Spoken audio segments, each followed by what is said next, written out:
¿verdad? Es un poco largo, ¿verdad? Tiene 66 versículos, si yo no estoy mal, ¿verdad? Y así que vamos a tratar de ir bastante rápido para poder cubrir todo el capítulo esta noche. Amén. Vamos a orar.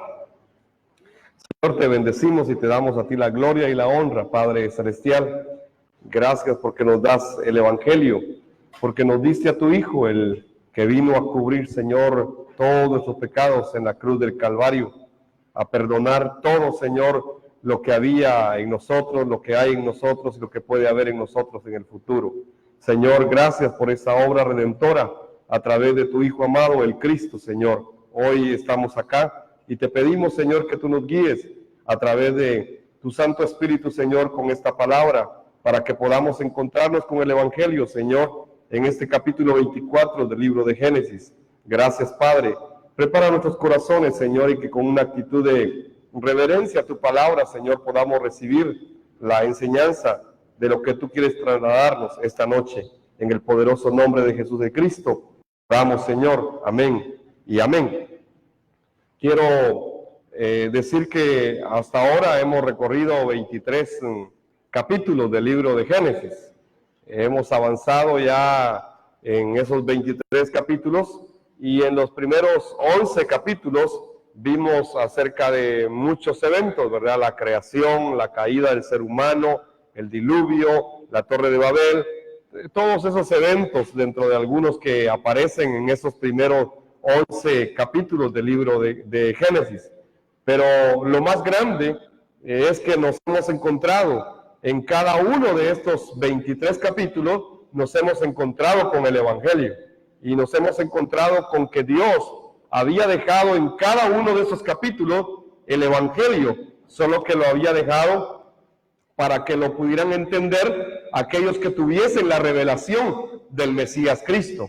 Y espero que usted tenga esa revelación y que pueda estar entendiendo cada uno de estos capítulos de Génesis. Así que todos esos capítulos nos ha permitido entender la promesa de Dios y la necesidad del ser humano sobre el Mesías Cristo, que ha sido prometido desde Génesis 3:15, ¿verdad? De los capítulos 12 al 23, nosotros vimos la vida del primero de los patriarcas, que es Abraham. Vimos cómo este hombre se ha desarrollado en su fe y que su fe tiene un fundamento, tiene una base, es la promesa de Dios acerca de su descendencia. Hay dos cosas que Dios le promete a Abraham. La primera es que le dará una tierra abundante y además de eso levantará una descendencia de donde vendrá el Mesías Cristo, saldrá de sus lomos. Esas son las promesas que le dan a este patriarca. Y desde el capítulo 12 Dios empieza a hablar con Abraham y le da esas promesas y se las confirma una y otra vez. Aunque él falla, Dios permanece fiel con Abraham. Así es que llegamos hasta este capítulo 24. Y aquí parece ser que Abraham empieza ya a menguar, ya está grande. Y entonces empezamos a conocer de manera más profunda la vida del otro patriarca llamado Isaac, que es el hijo de Abraham y de Sara, ¿verdad? Ya conocíamos en el capítulo anterior de su nacimiento, de sus similitudes con el nacimiento del Mesías Cristo. Vimos cómo fue ofrecido por su padre Abraham en el altar del monte Moria y fue salvado por el ángel del Señor en el último momento. Todo esto es un anunciamiento del Mesías Cristo que va a venir. Pero quiero ir a la palabra. Abra conmigo, por favor, Colosenses capítulo 2 y versículo 17. Vamos a leer Colosenses capítulo 2 y versículo 17. Le voy a pedir que en voz alta alguien, por favor, me lo lea o lo leemos todos juntos, ¿ya? Colosenses 2, 17. Voy a contar a 3 y usted lo lee ahí, por favor, en su Biblia. 1, 2 y 3. Lo cual es la sombra de lo que estaba por venir, para que el cuerpo es de Cristo. Lo cual es sombra de lo que ha de venir, o sea, está hablando de todo lo que el Antiguo Testamento está diciendo. Pero al final dice, todo esto es una sombra, pero en realidad, o la verdad, o la realidad está en Cristo. El cuerpo está en Cristo. La iglesia está en Cristo. Él es el cumplimiento de todas esas sombras que se anunciaron en el Antiguo Testamento. Entonces, a partir de ese punto, de que la misma palabra del Señor nos corrobora, de que el Señor nos dejó sombras en las Escrituras acerca de la llegada de ese cumplimiento de la promesa que es el Mesías, Cristo, ¿verdad? Vamos a revisar entonces los versículos del 1 al 8. Y yo quiero que usted pueda leer los dos primeros versículos del capítulo 24 de Génesis. Génesis 24, verso 1 y 2. ¿Lo tiene? Lo leemos 1, 2 y 3.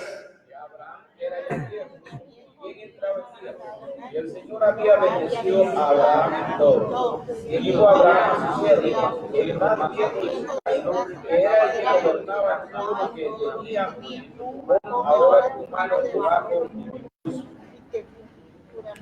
Acá en estos dos primeros versículos vemos cómo Dios describe a este patriarca llamado Abraham y da dos características. Primero dice que estaba ya viejo, que estaba avanzado en años. Pero la otra característica que dice, ¿qué era? Que estaba bendecido en todo. Es que los que cumplen la voluntad de Dios van a terminar viejos y bendecidos. Amén. Y si no terminan viejos, al menos van a terminar bendecidos, ¿verdad? ¿Por qué? Porque van a hacer la voluntad de Dios. Entonces, Abraham terminó su recorrido de esta manera, está terminando su recorrido, dice que está viejo, está avanzado en años, pero tiene la bendición de Dios con él. Ha sido bendecido, ¿en qué dice? En todo. ¿Y por qué es que Abraham ha sido bendecido en todo? Es que él tiene el Evangelio. Y cuando alguien tiene el Evangelio, en realidad todo es una bendición de parte de Dios. Hay dos amenes aquí. Amén. Es que el Evangelio es todo. Y entonces Abraham tiene el Evangelio. Se le ha dado el Evangelio según Gálatas 3. ¿Verdad? Él ha recibido el Evangelio. Y entonces tiene todo. Tiene la más grande bendición. Por eso dice que está bendecido en todo. Pero llama a su siervo. Este siervo es un siervo que ha estado con él hace mucho tiempo. Y Abraham tiene más o menos 140 años en este capítulo 24, porque Isaac tiene 40 años y Abraham llegó a vivir 175 años, pero estaba ya anciano, estaba en avanzada edad, pero Dios le había prosperado en todo, así que estaba viejo, bendecido. Y si usted quiere ver algunas de las añadiduras, están en el versículo 35 y 36. Ahí el siervo está diciendo cómo es que Dios ha añadido, porque la bendición de Jehová es la que enriquece y no añade tristeza con ella, sino que le ha dado Dios todo y le ha dado añadidura. Y los versículos 35 y 36 hablan de todo lo que este patriarca ha llegado a tener a este tiempo de su vida. Y este Abraham tiene un siervo fiel. Diga conmigo, siervo fiel. Eso que se le quede bien grabado. Este es un siervo fiel, no es cualquier siervo. Es el siervo fiel. Es que Abraham tenía muchos siervos, tenía muchos servidores, tenía mucha gente que le servía y que le ayudaba. Pero este es un siervo fiel, a quien él le puede encargar lo más valioso de su vida. Algunos dicen que este es Eliezer, tomando en cuenta lo que Abraham dijo antes de que naciera Isaac, ¿verdad? El hijo de mi siervo Eliezer le dará todo lo que yo tengo. O sea, se refería a este siervo fiel y que había estado con Abraham desde mucho tiempo, aún antes de que Dios le diera a Isaac como hijo. Así que este hombre es un hombre fiel, es un siervo fiel. Y a él es al que Abraham llama para hacer un juramento. Y en realidad este juramento no le va a gustar a usted. Es más, si usted quisiera hacerlo, le causaría un problema. Le voy a explicar por qué. Ya, es que Abraham le dice, coloca tu mano debajo de mi muslo. Y yo le pregunto, ¿cuál es el muslo?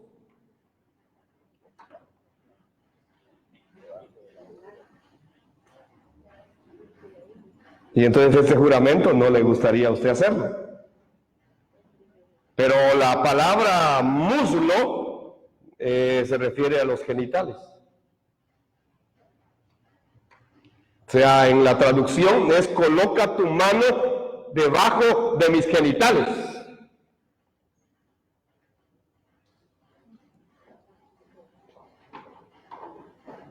¿Qué juramento ese, verdad? ¿Qué juramento este? Entonces coloca tu mano debajo de mis genitales. ¿Y por qué es que Abraham pide que se haga un juramento colocando la mano del siervo fiel debajo de sus genitales? Es que en realidad no había algo más grande por lo cual jurar. Lo que está haciendo Abraham es decir, yo me he circuncidado. Así que la circuncisión es lo más valioso que yo tengo, es el pacto que yo hice con Dios. Así que Abraham le dice a su siervo que haga el juramento del pacto. Y por eso es que le pide que toque sus genitales y que jure poniendo su mano debajo de sus genitales. ¿Por qué? Porque este juramento tiene que ver con la circuncisión. Y era lo más valioso que Abraham tenía.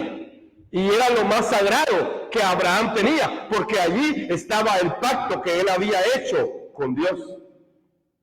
Pero también esto está conectado con su descendencia. Por esas dos razones es que el pacto es hecho de esta manera. No es algo agradable que un hombre coloque su mano debajo de los genitales de otro hombre. No es agradable, pero es que ahí está la circuncisión, allí está el pacto y ahí está la descendencia de Abraham. Este juramento se refiere a la descendencia de Abraham, es decir, que es el pacto del Mesías Cristo, que vendrá de sus lomos. La verdadera circuncisión, que se va a cumplir un día, y es debido a ese pacto, es que se hace este juramento de parte de su siervo, que debe encontrar a la esposa digna para Isaac. Ahora, usted ya se dio cuenta que la base de todo lo demás es este juramento. Todo lo demás que lee en el capítulo tiene como base este juramento que el siervo hizo. Y el juramento es, tengo que encontrar a la esposa digna para el hijo de mi Señor. No puede ser cualquiera. Tengo que ir a buscar a alguien que pueda creer. Es que solo con esa digna se va a cumplir el pacto de la descendencia de Abraham. Solo a través de los dignos que son encontrados por su siervo es que se va a cumplir el pacto del retorno o la llegada del Mesías Cristo. Amén. Aquí va apareciendo ya el Evangelio. Este juramento que hace el siervo se refiere al descendiente final de Abraham, el Mesías Cristo. Y Abraham le hizo, en medio del juramento, le hizo jurar a su siervo que si él llegaba a violar este juramento o este pacto, sería un juramento de maldición sobre su vida. Así que no cumplir el pacto era una maldición. ¿Y cuál era el pacto? Es que va a venir el Mesías Cristo. Igual hoy, lo que dice Gálatas 1, 6 al 9. Si no predicamos el pacto, si no predicamos el Evangelio, si no predicamos a Cristo, estamos predicando maldición. Que le caiga la maldición, que sea anatema. Si alguien viene, un ángel o alguno de nosotros, predicando un evangelio, un pacto diferente al que nosotros les hemos predicado, sea maldito. Es lo mismo que está sucediendo acá. Por eso es que este siervo, en alguna forma, representa al Espíritu Santo que está en nosotros. Y también nos representa a nosotros como siervos de la evangelización mundial, que nos toca ir a buscar a la novia, a la Rebeca, a la digna, a la que va a creer y va a venir y se va a casar con el hijo. Es lo mismo que está sucediendo acá. Los siervos del Padre no podemos dejar de cumplir este pacto de encontrar a los dignos, que son la esposa del Cordero. Esto es la evangelización mundial. Este juramento es hecho ante el Dios de los cielos y Dios de la tierra, ante el Señor, dice. Es ante Él que juran. O sea, no es un juramento humano, es algo que tiene repercusión eterna. Así que es un juramento que tiene que ver con la llegada de la promesa eterna, la llegada del Mesías, Cristo. Por eso es que juran ante el Dios de los cielos y el Dios de la tierra, el Señor. ¿Y por qué es que Abraham no quiere que su hijo se case con alguien de Canaán? Es que los cananeos representan dos cosas. Representan la idolatría en primer lugar y representan el paganismo. Entonces los cananeos son pueblos idólatras y son pueblos paganos y no creen en Dios. Es por ello que Abraham le pide a su siervo que busque esposa para su hijo en su parentela, en su familia, para que no se mezcle con los paganos e idólatras. Es que el pacto no se puede mezclar. Es que el evangelio no se puede diluir. El evangelio no se puede mezclar. O es el evangelio o no es el evangelio. O estamos en el pacto o estamos fuera del pacto. Es así. Por eso es que Abraham toma esta decisión. Si ustedes miran el versículo 5 en su parte segunda y el versículo 6, de hecho leámoslos. Versículos 5 y 6. ¿Lo tienen? Cuento a 3. 1, 2 y 3.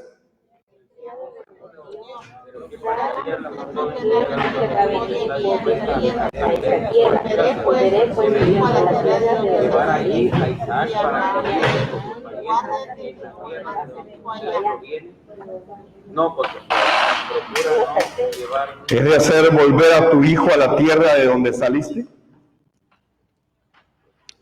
Si no encuentro a esa digna, entonces debo hacer que tu hijo regrese a la tierra de donde tú saliste. Y Abraham le dijo: guárdate, no hagas volver a mi hijo allá. No debe volver allá. Es que Abraham sabe que la promesa de Dios se va a cumplir en esa tierra. Y se va a cumplir con su descendiente, con su descendencia. Es por ello que Isaac no debe dejar esa tierra, porque allí se va a cumplir la promesa del Mesías Cristo. Amén. Entonces, esa es la razón por la que Abraham no quiere que su hijo se vaya de esa tierra. Es que la fe de Abraham está solamente en lo que Dios le ha dicho, no en otra cosa. Ahora Abraham es un hombre que está aferrado en la palabra que Dios le ha dado. Y Abraham sabe que Dios se va a encargar de guiar a su siervo a encontrar a la esposa digna para su hijo. Y Abraham lo sabe. Y Abraham está seguro, porque esta es la voluntad de Dios, porque esta era la promesa que él había recibido de Dios. Versículos 7 y 8. Quiero que lo lea, por favor. Voy a contar a 3. 1, 2 y 3.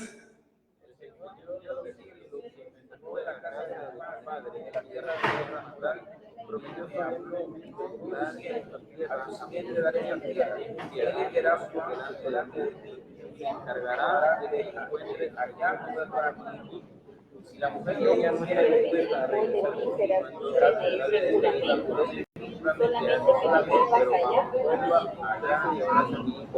el Señor Dios de los cielos, que me tomó de la casa de mi padre y de la tierra de mi nacimiento, y que me habló y me juró diciendo: a tu descendencia daré esta tierra. O sea, esa es la fe de Abraham. Él sabe que su hijo debe permanecer ahí porque Dios le ha dado esa promesa. Dios le ha dado la promesa de su descendencia. A tu descendencia daré esta tierra. Y entonces él dice: ese Dios en el que yo he creído, el que me ha dado esa promesa, Él, ese Dios, enviará a su ángel delante de ti y Él te va a guiar. Así que tomarás de allí una mujer para mi hijo, pero recuerda, no hagas volver allá a mi hijo. Y si no encuentras, quedarás libre, porque ya diste testimonio. Si no encuentras al digno, quedarás libre, ya diste testimonio. Pero no hagas que mi hijo se vaya de aquí, aunque no encuentres al digno, pero ya diste testimonio. Pero no hagas que la promesa o el pacto se quiebre. Amén. ¿Están entendiendo el Evangelio? Esto es lo que está diciendo todo este capítulo. Abraham entonces está aferrado a la promesa que Dios le ha dado. Y él habla aquí del ángel del Señor. Y usted sabe que es Cristo, ¿verdad? El ángel del Señor irá delante de ti. Así que Abraham está seguro. Es que Dios mismo juró que se cumpliría lo que él le dijo a Abraham. Dios lo juró por lo mismo. Isaac no debe regresar a Ur de los Caldeos, sino que debe esperar la llegada del cumplimiento de la promesa de la descendencia de Abraham. Gálatas 3:16 dice: ahora bien, a Abraham fueron hechas las promesas. Ya le expliqué que son dos promesas, ¿verdad? La tierra y su descendencia. Entonces dice que a Abraham fueron hechas las promesas. Y a su simiente, dice, o a su descendencia, no dice y a las simientes, o a los descendientes, no dice así, como si hablase de muchos, sino como si habla de uno solo, y a tu simiente, la cual es Cristo. Gálatas 3:16. ¿Quién es la simiente de Abraham entonces? Según Gálatas 3:16, quiero que lo lea ahí en voz alta. Gálatas 3:16, cuento a 3 y lo lee. 1, 2 y 3.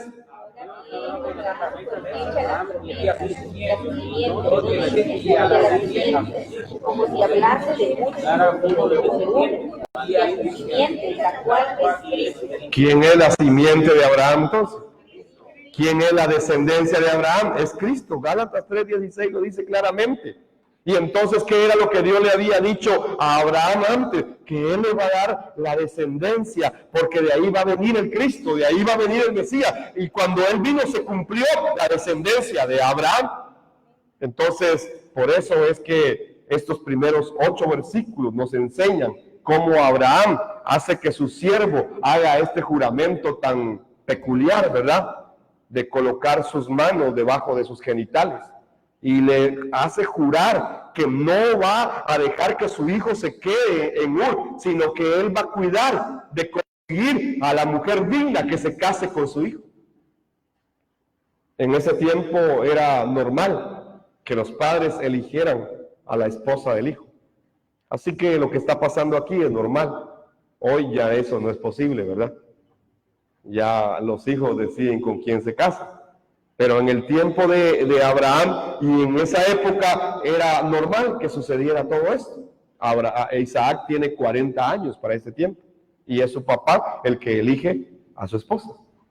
Entonces miremos ahora los versículos del 9 al 27. Es que el siervo obediente cumple la voluntad de su Señor. Se recuerdan de este siervo, ¿verdad? Y que hace el juramento peculiar ante Abraham. Y entonces este siervo inmediatamente sale. No es que se detiene a pensar a ver cuándo me puedo ir, a ver cuándo logro hacer el viaje. No, él inmediatamente prepara 10 caballos, dice, y empieza a preparar regalos y empieza a preparar todo para cumplir lo que su Señor le ha dicho. En el verso 9, entonces el siervo puso su mano debajo del muslo de Abraham, su señor, y le juró sobre este asunto. O sea, él aceptó obedientemente que iba a cumplir este pacto. ¿Y cuál pacto era? De guardar la descendencia de Abraham. Y ya vimos que la descendencia es Cristo. Entonces, el siervo obediente es guiado por el Señor al lugar que tiene que ir sin que lo conozca. No conocía a nadie. pero él va a donde tiene que ir. ¿Y quién lo va guiando? El Señor.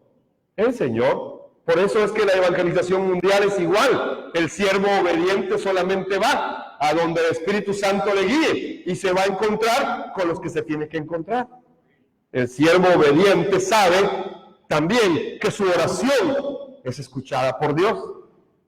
Tiene esa seguridad, no tiene duda. Él sabe que cuando ora, Dios lo oye. Así que levanta su oración para que de acuerdo a la voluntad de Dios se cumpla la misión que le han asignado. Los siervos de la evangelización mundial también hacemos lo mismo. Amén. No ora por otra cosa más. Si usted revisa la oración del siervo, ora para que se cumpla la voluntad de su Señor. Incluso dice, muestra bondad para mi Señor Abraham. Que se cumpla tu voluntad, que se cumpla tu promesa.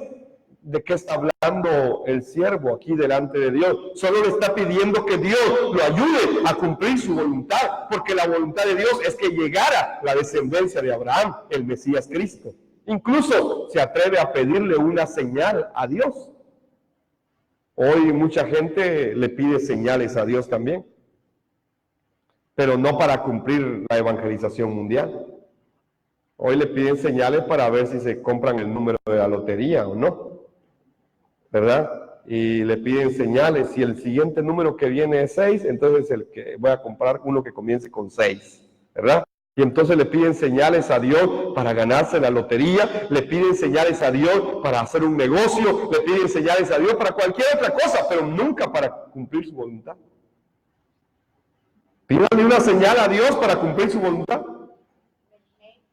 Y entonces aquel rey dijo, no, ¿cómo voy a tentar yo a Dios? Entonces el profeta le dijo, Dios mismo te va a dar la señal. He aquí que la Virgen va a concebir y dará a luz un niño y lo llamarán Emmanuel. Así que como el hombre no pide la señal para la evangelización mundial, Dios se la pone. Pero este siervo le pide a Dios una señal y dice, si puedo encontrar a la esposa, a la digna para Isaac, entonces voy a conocer en esto que has tenido misericordia de mi Señor. Si yo encuentro a esa digna, si yo encuentro a esa persona digna, entonces me daré cuenta que has tenido misericordia de mi vida, porque soy un discípulo para hacer tu voluntad. Versículo 15. Aconteció que cuando él aún no había terminado de hablar, apareció Rebeca. Es que la respuesta de Dios a su oración vino rápidamente. ¿Y por qué? Porque esta era la voluntad de Dios. Así que es la respuesta a su oración. Es que los que creemos en Jesús como el Cristo y oramos para que se cumpla la voluntad de Dios, podremos empezar a ver cómo las respuestas de Dios empiezan a llegar a nuestra vida de una forma y de otra manera cuando nos alineamos a la voluntad de Dios, cuando oramos por la voluntad de Dios, para que se cumpla la voluntad de Dios en nuestra vida. Isaías 65:24 dice también, y sucederá que antes que ellos clamen, yo responderé. Esto es lo que estaba pasando ahí. Antes de que ellos clamen, yo responderé. Aún estarán hablando y yo habré oído. Dios está diciendo que aún antes de que terminemos de orar, Él habrá respondido. ¿Por qué? Porque si oramos de acuerdo a su voluntad, si oramos para que se cumpla su voluntad sobre la tierra, vamos a recibir la respuesta de Dios. Esto es un símbolo de cómo los siervos del Señor se van a encargar de encontrar a los dignos, de encontrar a la iglesia, a la esposa del Cordero. Van a ir a buscarlos y van a orar para ser guiados por Dios. Y luego se van a quedar en aquella casa digna o aquella casa de paz cuando la encuentren. Es lo que dice Mateo 10 y Lucas 10 también. Busquen una casa de paz y cuando la encuentren, quédense ahí. Es que Rebeca es un símbolo de la iglesia, la novia del Cordero que está dispuesta a sacar agua del pozo y compartirla y recibe regalos de parte del Señor sin haberle visto. Rebeca no ha visto a Isaac, igual en la iglesia no ha visto a Cristo. Sin embargo, le sirve a Dios. Esta mujer llamada Rebeca es hija de un hombre llamado Betuel. Y ya vimos qué significa Betuel, ¿verdad? Hombre de Dios. Es el significado de su nombre. Así que este hombre llamado Betuel, cuyo nombre significa hombre de Dios, es el padre de esta mujer llamada Rebeca. Y ella es la elegida por Dios para la continuación de la simiente del Mesías Cristo. Es ella a quien Dios eligió. El siervo que se inclina y adora al Señor. Es el símbolo del que hace la evangelización mundial y adora a Dios por la guianza que le ha dado para encontrar a los dignos también. En el camino el Señor me guió hacia la casa de los hermanos de mi Señor, dice él. Así que se postra delante de Dios y adora al Señor porque lo ha guiado para encontrarse con esa casa, con esos dignos. Entonces, nosotros estamos haciendo la evangelización mundial y somos como ese siervo.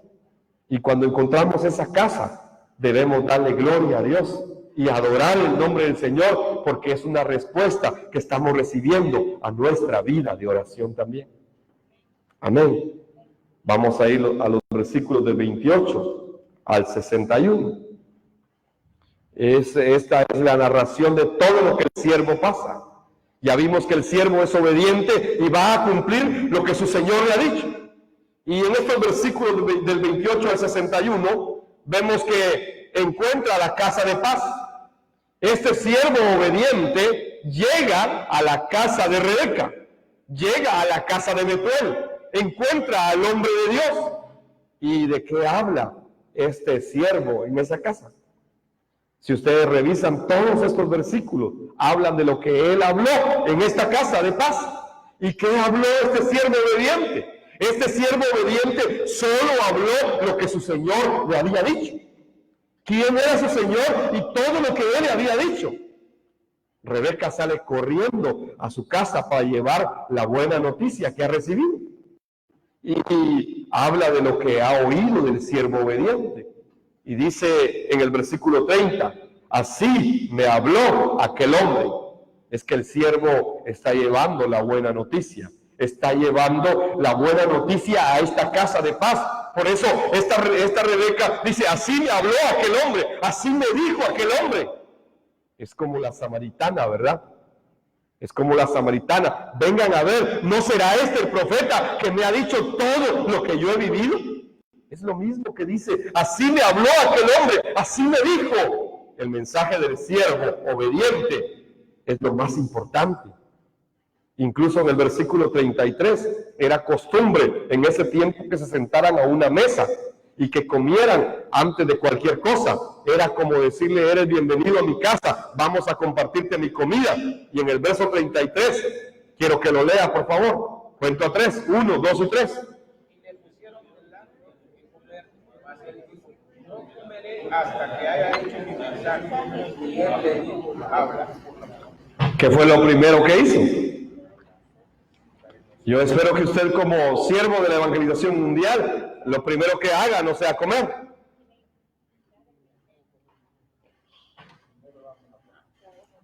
Amén. Este siervo llegó a lo que iba. Él iba a dar la buena noticia. Él iba a dar el mensaje. Y entonces en el verso 33 dice, no comeré hasta que haya dicho lo que tengo que decir. Amén. No es, comamos pues y después hablamos. No. Lo primero es lo primero. Hay que dar el mensaje y después comamos. Amén. No es al revés, ¿verdad? Entonces este siervo nos está enseñando cómo se hace la evangelización mundial. Cómo es que tenemos que encontrar al digno. La fe de Abraham es transmitida a esta casa de paz en los labios del siervo obediente. ¿Y qué es lo que dice este siervo? ¿Será que era muy bueno para hablar? No, sencillamente este siervo repite lo que su Señor ha dicho y ha hecho. Únicamente eso, no dice otra cosa nada más. El verso 40 dice, el Señor en cuya presencia he caminado, enviará su ángel contigo y dará éxito a tu viaje. Eso fue lo que me dijo mi Señor. Así que yo me vine guiado por el ángel del Señor y el Señor me ha guiado hasta acá. con su ángel, me guió. ¿De qué está hablando este siervo? ¿Será que se puso a dar su testimonio del juramento que hizo? No, ni siquiera habló del juramento. Él habló de lo que su Señor le había dicho. Él no habló de lo que él tuvo que hacer. No, él no dijo, es que fíjese que es un juramento muy raro. Le puse mi mano a mi señora abajo de los testículos. Él no habló de eso. No dijo eso. Sencillamente él habló de lo que su Señor le había dicho. No dio su propio testimonio. Habló de lo que su Señor le había hablado.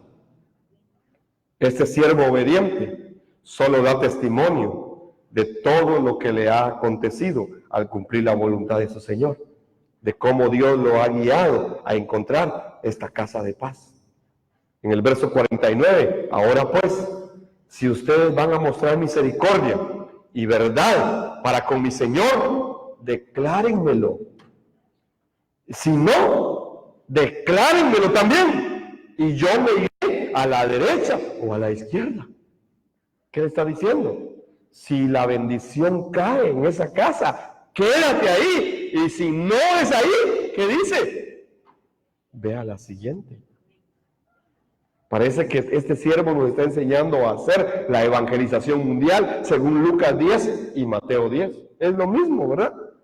Y entonces dice, bueno, si ustedes son los que Dios tiene elegido, si son ustedes los dignos, si son ustedes los que van a creer el evangelio, díganmelo, declárenmelo. Porque si no es así, yo me iré a la derecha o a la izquierda para seguir buscando. Si no son ustedes, no me voy a detener. Yo seguiré buscando la respuesta de Dios. Pero el versículo 50 y 51 dicen que Betuel y Labán, que es su hijo, este Labán aparece más adelante con Jacob. Se recuerda que Jacob trabajó para Labán y desde acá ya aparece Labán.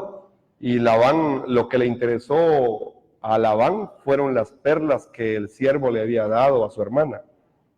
Así que cuando su hermana dijo, me dio regalos, me dio perlas, y mire, Labán salió corriendo a buscar quién regalaba las perlas.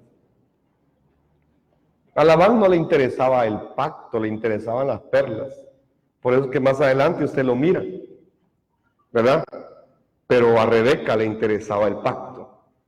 Y entonces Betuel y Labán obedecen al Señor. Y en el verso 50-51 dice, entonces Labán y Betuel respondieron diciendo, del Señor procede esto. No podemos decirte si es malo o si es bueno. He aquí que Rebeca está delante de ti. Tómala y vete. Sea ella la mujer del hijo de tu Señor, como ha dicho el Señor. O sea, esta es la casa de paz que recibe el mensaje y acepta que se debe compartir el mensaje. Y entonces el siervo obediente glorifica a Dios por permitirle encontrar a esta casa de paz que cree y obedece la voluntad del Señor. El verso 52 dice, y aconteció que cuando el siervo de Abraham oyó sus palabras, se postró a tierra delante del Señor, porque había encontrado una casa de paz. Había encontrado gente que había recibido el mensaje, había creído el pacto. Rebeca decide ir con el siervo obediente en esa fe que había adquirido, solo al oírlo, solo al escucharlo. Ella creyó sin vacilar y determinó caminar para encontrarse con Isaac. Su hermano y su madre incluso la quisieron detener, ¿verdad? Y me imagino que Labán estaba pensando, le podemos sacar más a este, ¿verdad? Y es interesante que no aparece Betuel, el hombre de Dios, sino que aparece Labán y su madre, y se ponen de acuerdo. Y entonces Labán y su mamá van y le dicen a Rebeca, no te vayas, y la quieren detener, pero ella está decidida, ella ha creído la palabra que ha escuchado. En el verso 58 dice que la llamaron entonces y le preguntaron aún, ¿irás tú con este hombre? Y ella, ¿qué respondió? Sí, voy a ir. Es que yo creo todo lo que le está diciendo. Yo creo lo que está diciendo, sí, voy a ir. Y entonces Rebeca recibe una bendición. Y en esa bendición se confirma lo mismo que iba a suceder más adelante. Es que de los lomos de Rebeca también, de la descendencia, de la simiente de ella, iba a venir el Mesías Cristo. El verso 60, y bendijeron a Rebeca diciéndole, tú eres nuestra hermana, que seas madre de millares, de decenas de millares. Esta era la promesa que Dios le había dado a Abraham. Y lo segundo, que tus descendientes posean las ciudades de tus enemigos. Esa era otra promesa. Ellos van a poseer las ciudades de tus enemigos. Entonces esta mujer está recibiendo la bendición para preparar su vida para recibir al Mesías Cristo, que va a llegar un día. Versículo del 62 al 67. Terminamos este capítulo. El encuentro del Mesías Cristo con su iglesia. Isaac es el símbolo del Mesías Cristo. Rebeca es el símbolo de la iglesia novia del Cordero, que se encuentra con el novio en el campo. Ahí en el campo es donde se encuentra la novia. Por eso la evangelización mundial se hace en el campo. Es en el campo. Y el siervo va a buscar a la novia. La novia no es que llega a la iglesia. Hay que ir a buscarla. Hay que ir a encontrarla. Y aunque Isaac y Rebeca no se habían visto nunca antes, es como que si se conocieran. Por eso la Biblia dice que nosotros que somos la iglesia, dice, ustedes lo aman sin haberlo visto. Es que amamos a Cristo sin haberlo visto. Por eso es que somos esa iglesia que ama la llegada del Mesías Cristo. Bienaventurados los que sin ver han creído. Se refiere a nosotros. Isaac, dice la Biblia, que había venido al pozo donde Agar cobró vida, donde Ismael cobró vida. Y también este muchacho llamado Isaac viene al pozo del viviente que me ve. Y ahí está en ese pozo. Y luego camina hacia el campo. En este pozo Agar e Ismael recibieron vida de parte de Dios. Y este es un lugar donde Dios se revela. Y es de ahí donde viene Isaac y se encuentra con Rebeca. Podemos decir que este capítulo nos está enseñando acerca de cómo la iglesia va a ser encontrada por el Espíritu Santo y va a ser conducida al Hijo para que habite en la casa del Padre. Es encontrar a los dignos. El Espíritu Santo, que es Dios mismo, está preparando a la iglesia restaurada con el Evangelio de la Biblia para presentársela al Hijo.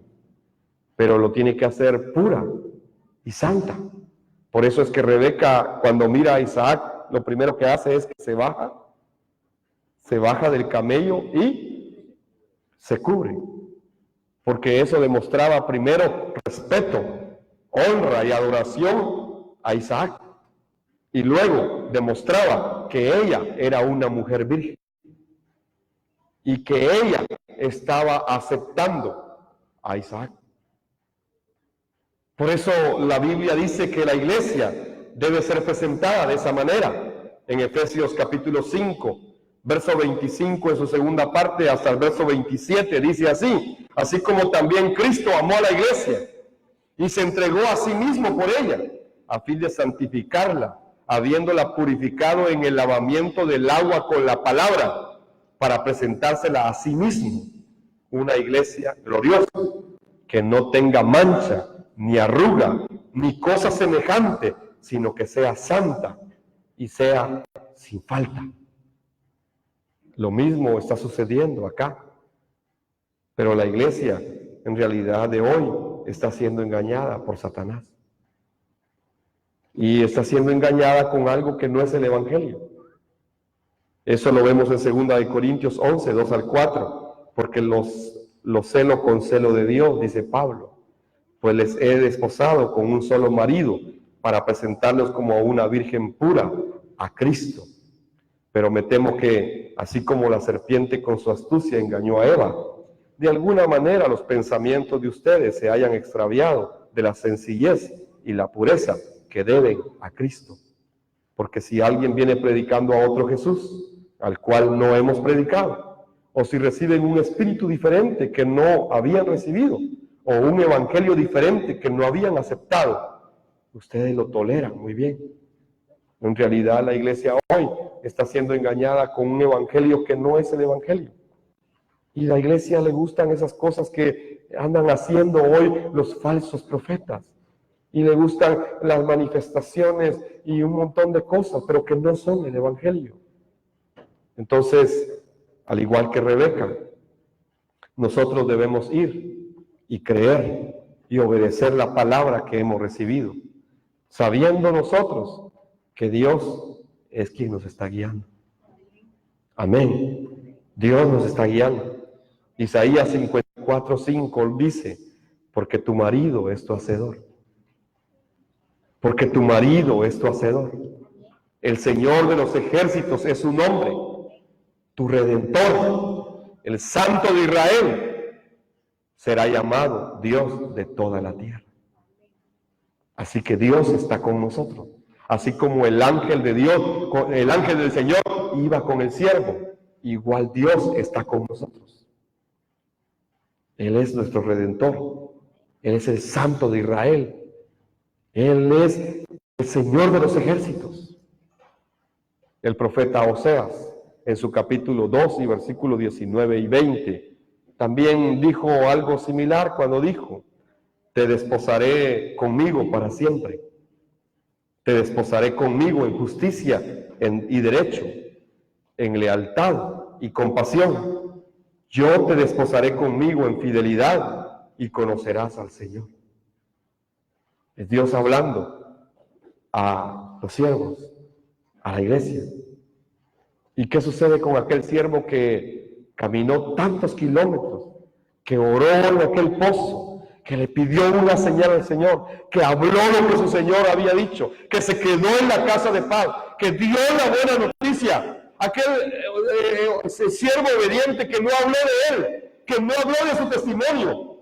Es que el siervo obediente solo se gozó de una cosa, de haber cumplido su juramento, de encontrar a la digna, a la novia de Isaac, para que el pacto de la descendencia de Abraham se cumpliera con la llegada del Mesías Cristo. Por eso es que él dice, no, ya no me detenga, yo necesito regresar. Yo necesito ir. Yo necesito entregarle la novia a mi Señor. Yo necesito llevarse, no me detengan más. Ese siervo obediente en realidad solo se goza de cumplir la voluntad de Dios, la llegada del Mesías Cristo. En Juan capítulo 3, verso 29, está el último de los profetas. Y Juan fue el último de los profetas. Y no se levantó un profeta más grande que Juan, dice la Biblia. Pero aún el más pequeño en el reino de los cielos será más grande que Juan. Pero este Juan, el profeta que anunció que Cristo había venido y decía, he aquí el Cordero de Dios que quita el pecado del mundo. Juan respondió en Juan 3:29 y dijo, ningún hombre puede recibir nada a menos que le haya sido dado del cielo. Ustedes mismos son testigos de que yo dije, yo no soy el Cristo, sino que he sido enviado delante de él. El que tiene a la novia es el novio, pero el amigo del novio que ha estado de pie y lo escucha, se alegra mucho a causa de la voz del novio. Así pues, mi gozo ha sido cumplido. A él le es preciso crecer, pero a mí menguar. Quien debe ser levantado es Cristo.